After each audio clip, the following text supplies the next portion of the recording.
ಭಾರತದ ಯುವ ಪ್ರತಿಭೆ ಯಶಸ್ವಿ ಜೈಸ್ವಾಲ್ ಅವರು ಮತ್ತೊಮ್ಮೆ ದ್ವಿಶತಕವನ್ನು ಬಾರಿಸಿದ್ದಾರೆ.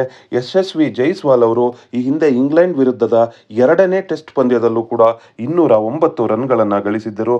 ಈಗ ಮೂರನೇ ಟೆಸ್ಟ್ ಪಂದ್ಯದಲ್ಲೂ ಕೂಡ ಅವರು 200 ರನ್ಗಳನ್ನು ಗಳಿಸುವ ಮೂಲಕ ಈ ಪಂದ್ಯದಲ್ಲಿ ಅಂದರೆ ಇಂಗ್ಲೆಂಡ್ ವಿರುದ್ಧ ನಾವು 5 ಪಂದ್ಯಗಳನ್ನು ಆಡ್ತಾ ಇದ್ದೇವೆ. ಈಗಾಗಲೇ 3 ಪಂದ್ಯಗಳನ್ನು ಆಡಿದ್ದೇವೆ.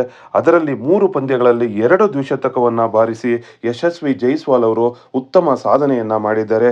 ಈ ಹಿಂದೆ ಕೊಹ್ಲಿ ಅವರು ಮಾತ್ರ ಭಾರತದ ಪರವಾಗಿ ಒಂದೇ ಟೂರ್ನಿಯಲ್ಲಿ 400ಕ್ಕೂ ಹೆಚ್ಚು ರನ್ಗಳನ್ನು ಗಳಿಸಿದ ಸಾಧನೆಯನ್ನು ಮಾಡಿದರು. ಅದನ್ನು ಬಿಟ್ಟರೆ ರೋಹಿತ್ ಶರ್ಮಾ ಅವರು 368 ರನ್ಗಳನ್ನು ಬಾರಿಸಿದ್ದೇ ಭಾರತದ ಪರವಾಗಿ ಎರಡನೇ ಸಾಧನೆಯಾಗಿತ್ತು. ಈಗ ರೋಹಿತ್ ಶರ್ಮಾ ಅವರ ಎರಡನೇ ಪ್ಲೇಸನ್ನು ದಾಟಿ ಯಶಸ್ವಿ ಜೈಸ್ವಾಲ್ ಅವರು ಈಗಾಗಲೇ 530ಕ್ಕೂ ಅಧಿಕ ರನ್ಗಳನ್ನು ಗಳಿಸಿದ್ದಾರೆ. ಆದರೆ ಕೊಹ್ಲಿ ಅವರು 593 ರನ್ಗಳೊಂದಿಗೆ ಭಾರತದ ಪರವಾಗಿ ಅತಿ ಹೆಚ್ಚು ರನ್ಗಳನ್ನು ಗಳಿಸಿದ ದಾಖಲೆಯನ್ನು ತಮ್ಮ ಹೆಸರಿನಲ್ಲಿ ಉಳಿಸ್ಕೊಂಡಿದ್ದಾರೆ. 2018ರಲ್ಲಿ ಇಂಗ್ಲೆಂಡ್ ವಿರುದ್ಧದ ಟೆಸ್ಟ್ ಪಂದ್ಯದಲ್ಲೇ ಅವರು ಕೂಡ ಈ ಸಾಧನೆಯನ್ನು ಮಾಡಿದರು. ಆದರೆ ಆ ನಂತರ ಯಶಸ್ವಿ ಜೈಸ್ವಾಲ್ ಅವರು ಇನ್ನೂ ಆ್ಯಕ್ಚುಲಿ ಔಟ್ ಆಗಿಲ್ಲ. ಅವರು ಈಗಾಗಲೇ 214 ರನ್ಗಳನ್ನು ಬಾರಿಸಿ ಆಡ್ತಾ ಇದ್ದಾರೆ. ಆದರೆ ಬಹುಶಃ ರೋಹಿತ್ ಶರ್ಮಾ ಅವರು ಡಿಕ್ಲೇರ್ ಮಾಡ್ಬೋದು ಅಂತ ಅಂದ್ಕೊಳ್ತೀನಿ. ಯಾಕಂದರೆ ಭಾರತ ಈಗಾಗಲೇ ನಾನು ವಿಡಿಯೋ ಮಾಡ್ತಾ ಇರುವಂಥ ಸಂದರ್ಭದಲ್ಲಿ 549 ರನ್ಗಳಿಗಿಂತ ಅಧಿಕ ಲೀಡನ್ನು ತಗೊಂಡಿದೆ. ಬಹುಶಃ ರೋಹಿತ್ ಶರ್ಮಾ ಅವರು ಯಶಸ್ವಿ ಜೈಸ್ವಾಲ್ ಅವರ ದ್ವಿಶತಕಕ್ಕಾಗಿ ಕಾಯ್ತಾ ಇದ್ದರು ಡಿಕ್ಲೇರ್ ಮಾಡೋದಕ್ಕೆ ಅಂತ ಅಂದ್ಕೊಳ್ತೇನೆ. ಯಾಕಂದರೆ ಇಂಗ್ಲೆಂಡ್ ಅವರ ಬ್ಯಾಟಿಂಗ್ ಒಂದು ಪರ್ಫಾರ್ಮೆನ್ಸ್ ಏನಿದೆ ಅದನ್ನು ನಾವು ಈಗಾಗಲೇ ನೋಡಿದ್ದೀವಿ. ಮೊದಲನೇ ಇನ್ನಿಂಗ್ಸಲ್ಲಿ ಆ್ಯಕ್ಚುಲಿ ಭಾರತ ಒಳ್ಳೆ ಸ್ಥಾನದಲ್ಲಿತ್ತು, ಆದರೂ ಕೂಡ ಸೋಲು ಅನುಭವಿಸ್ತು. ಹಾಗಾಗಿ ರೋಹಿತ್ ಶರ್ಮಾ ಅವರು ಏನು ಮಾಡ್ತಾರೆ, ಯಾವಾಗ ಡಿಕ್ಲೇರ್ ಮಾಡ್ತಾರೆ ಅನ್ನೋದ್ರ ಬಗ್ಗೆ ಭಾಳಷ್ಟು ಜನ ಕುತೂಹಲದಿಂದ ಕಾಯ್ತಾ ಇದ್ದಾರೆ. ಮತ್ತೊಂದು ಏನಂದರೆ ಸರ್ಫರಾಜ್ ಖಾನ್ ಅವರು ಇದೇ ಮೊದಲ ಟೆಸ್ಟ್ ಪಂದ್ಯವನ್ನು ಆಡ್ತಾ ಇದ್ದಾರೆ. ಆದರೆ ಮೊದಲ ಟೆಸ್ಟ್ ಪಂದ್ಯವನ್ನು ಆಡ್ತಾ ಇರುವಂಥ ಸರ್ಫರಾಜ್ ಖಾನ್ ಅವರು ಈಗಾಗಲೇ 2 ಬಾರಿ 50 ರನ್ಸ್ಗಳನ್ನು ಅವರು ಮೊದಲನೇ ಇನ್ನಿಂಗ್ಸಲ್ಲಿ 66 ಬಾಲ್ಗಳಿಗೆ 62 ರನ್ಗಳನ್ನು ಗಳಿಸಿದರು. ಈ ಪಂದ್ಯದಲ್ಲೂ ಕೂಡ ಅವರು 65 ಎಸೆತಗಳಲ್ಲಿ 50 ರನ್ಗಳನ್ನು ಗಳಿಸಿದ್ದಾರೆ. ಬಹುಶಃ ಅವರ ಸರಾಸರಿ ಏನಿದೆ ಅದು ತುಂಬಾ ಸೂಪರ್ಬ್ ಆಗಿದೆ. ಅವರು ಬಹುಶಃ ಉತ್ತಮ ಸರಾಸರಿಯಲ್ಲಿ ರನ್ ಮಾಡ್ತಾ ಇದ್ದಾರೆ. ಮೊದಲನೇ ಇನ್ನಿಂಗ್ಸಲ್ಲಿ ಅವರ ಸರಾಸರಿ 93.94. Wow, superb. 2020 ರೀತಿಯಲ್ಲಿ ಆಡ್ತಾ ಇದ್ದಾರೆ ಸರ್ಫರಾಜ್ ಖಾನ್ ಅವರು ಟೆಸ್ಟ್ ಪಂದ್ಯದಲ್ಲಿ. ಬಹುಶಃ ಅವರು ಬಂದಂಥ ಸಂದರ್ಭಗಳು ಆ ರೀತಿ ಇತ್ತು. ಆ ಸಂದರ್ಭಕ್ಕೆ ತಕ್ಕನಾಗಿ ಸರ್ಫರಾಜ್ ಖಾನ್ ಅವರು ಬ್ಯಾಟ್ ಮಾಡಿದ್ದಾರೆ. ಆ್ಯಕ್ಚುಲಿ ಈ ಪಂದ್ಯ ಸ್ಟಾರ್ಟ್ ಆಗೋವಾಗ ನಾನು ನನ್ನ ಸ್ನೇಹಿತರೊಂದಿಗೆ ಮಾತಾಡ್ತಾ ಇದ್ದೆ. ಆಗ ಏನಂತಂದರೆ ಈ ಬಾರಿ ಸಾಕಷ್ಟು ಅಂದರೆ ಜನ ಹಿರಿಯರ ಅನುಪಸ್ಥಿತಿಯಲ್ಲಿ ಭಾರತ ಕಣಕ್ಕಿಳಿತಾ ಇದೆ. ಏನು ಮಾಡ್ತಾರೆ ರೋಹಿತ್ ಶರ್ಮಾ ಅವರು, ಯಾವ ರೀತಿ ಈ ತಂಡವನ್ನು ಮುನ್ನಡೆಸ್ತಾರೆ, ಗೆಲ್ತಾರ ಅನ್ನೋಂಥ ಒಂದು ಡೌಟು ಭಾಳಷ್ಟು ಜನರಲ್ಲಿ ಇದ್ದಿರ್ಬೋದು. ಆದರೆ ಈ ಯುವ ತಂಡವನ್ನು ಇಟ್ಕೊಂಡು ರೋಹಿತ್ ಶರ್ಮಾ ಅವರು ಬಹುಶಃ ಉತ್ತಮವಾದಂಥ ಪರ್ಫಾರ್ಮೆನ್ಸನ್ನು ಕೊಟ್ಟಿದ್ದಾರೆ ಅಂತ ಹೇಳ್ಬೋದು. ಕ್ಯಾಪ್ಟನ್ ನಾಕನ್ನು ಆಡಿದಂಥ ರೋಹಿತ್ ಶರ್ಮಾ ಅವರು ಮೊದಲ ಇನ್ನಿಂಗ್ಸ್ನಲ್ಲಿ 131 ರನ್ಗಳನ್ನು ಗಳಿಸುವ ಮೂಲಕ ತಂಡಕ್ಕೆ ಭದ್ರ ಬುನಾದಿಯನ್ನು ಹಾಕ್ಕೊಟ್ರು ಅಂತ ಹೇಳಿದ್ರೆ ತಪ್ಪಾಗಲಾರದು.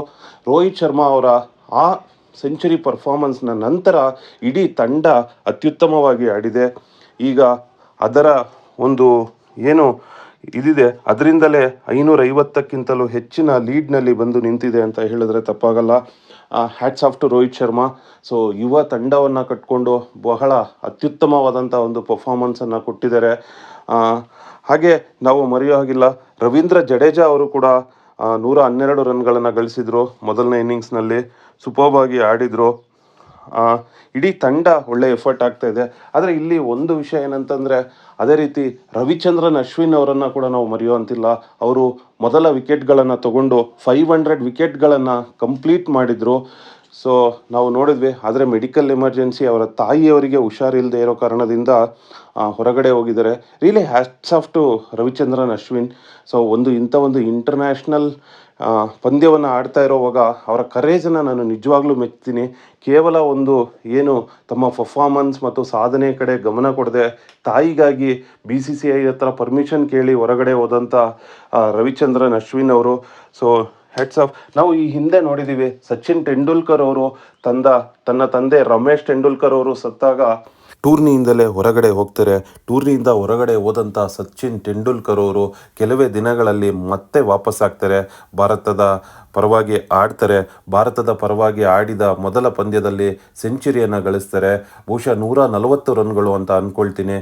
140 ರನ್ಗಳನ್ನು ಬಾರಿಸಿದ ಸಚಿನ್ ತೆಂಡೂಲ್ಕರ್ ಅವರು ಬ್ಯಾಟನ್ನು ಆಕಾಶದ ಎತ್ತರಕ್ಕೆ ಎತ್ತುತ್ತಾರೆ. ಅಂದರೆ ಅವರ ಸೆಂಚುರಿಯ ನಂತರ ಇಡೀ ಕ್ರೀಡಾಂಗಣ ಎದ್ದು ನಿಂತು ಸಚಿನ್ ತೆಂಡೂಲ್ಕರ್ ಅವರಿಗೆ ಗೌರವವನ್ನು ಕೊಡುತ್ತೆ. ಸಚಿನ್ ತೆಂಡೂಲ್ಕರ್ ಅವರು ಆ ಸೆಂಚುರಿಯನ್ನು ತನ್ನ ತಂದೆಗೆ ಸಮರ್ಪಣೆ ಮಾಡ್ತಾರೆ. ಬಹುಶಃ ಸುಮ್ಮನೆ ಗಾಡ್ ಆಫ್ ದಿ ಕ್ರಿಕೆಟ್ ಆಗಲಿಲ್ಲ ಸಚಿನ್ ಅವರು, ಅದರ ಹಿಂದೆ ಈ ರೀತಿ ಸಾಕಷ್ಟು ಸಾಧನೆಗಳಿರುತ್ತೆ. ಸೊ ಅಷ್ಟೊಂದು ಶ್ರಮ ವಹಿಸಿದ್ರಿಂದನೇ ಅವರಿಗೆ ಭಾರತ ರತ್ನ ಪ್ರಶಸ್ತಿ ಕೂಡ ಬಂದಿರುತ್ತೆ. ತನ್ನ ತಂದೆಯ ಅಗಲಿಕೆಯ ನಂತರ ಭಾರತಕ್ಕಾಗಿ ಆಡಿ ಸೆಂಚುರಿಯನ್ನು ಗಳಿಸಿ ಆ ಒಂದು ಪಂದ್ಯವನ್ನು ನಾನು ಇವತ್ತಿನವರೆಗೂ ಮರೆತಿಲ್ಲ. ಅದೇ ರೀತಿ ರವಿಚಂದ್ರನ್ ಅಶ್ವಿನ್ ಅವರು ಕೂಡ ತನ್ನ ತಾಯಿಗಾಗಿ ಈಗ ಹೊರಗಡೆ ಹೋಗಿದ್ದಾರೆ. ಈ ಹಿಂದೆ ಕೂಡ ರವಿಚಂದ್ರನ್ ಅಶ್ವಿನ್ ಅವರು ತನ್ನ ತಂದೆಗೆ ಕೋವಿಡ್ ಆದಂಥ ಒಂದು ಸಂದರ್ಭದಲ್ಲಿ IPL ಟೂರ್ನಿಯಿಂದಲೇ ಹೊರಗಡೆ ಹೋಗ್ತಾರೆ. ಆಗ ಕೆಲವೊಂದು ಕ್ರಿಟಿಸಿಸಮ್ ಕೂಡ ಬರುತ್ತೆ. ಆದರೆ ರಾಜಸ್ಥಾನ್ ರಾಯಲ್ಸ್ ತಂಡ ಏನಿದೆ ಅದು ರವಿಚಂದ್ರನ್ ಅಶ್ವಿನ್ ಅವರನ್ನು ಸಪೋರ್ಟ್ ಮಾಡಿರುತ್ತೆ. ಆದರೆ ಕೆಲವೊಂದು ಅಭಿಮಾನಿಗಳು ಕ್ರಿಟಿಸಿಸಮ್ ಮಾಡ್ತಾರೆ.